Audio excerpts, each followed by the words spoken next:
রাজধানীতে চলাচলকারী বাসগুলো একক ব্যবস্থায় চলবে বলে জানিয়েছেন অন্তর্বর্তীকালীন সরকারের প্রধান উপদেষ্টার প্রেস উইং।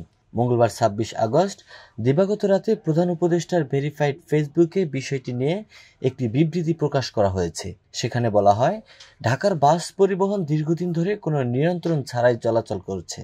এর ফলে যাত্রীরা প্রতিদিন জ্যাম, দুর্ঘটনা, ভাড়ায় প্রতারণা এবং নানা ভোগান্তির শিকার হন। যেসব যাত্রী তরুণ এবং শারীরিকভাবে সক্ষম তারা কোনো রকমে বাসে উঠতে পারেন, কিন্তু নারী, শিশু এবং বয়স্কদের জন্য এটি অনেক কঠিন হয়। এতে আরও জানানো হয়, ঢাকার যানজটের একটি বড় কারণ অকার্যকর রুটে চলা বাস। এ কারণে বছরে প্রায় ৩৭,০০০ কোটি টাকার ক্ষতি হচ্ছে এবং প্রতিদিন ৩২ লক্ষ কর্মঘণ্টা নষ্ট হচ্ছে।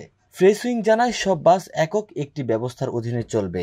কোম্পানিগুলোকে নির্ধারিত রুট ও স্টপেজ মেনেই চলতে হবে।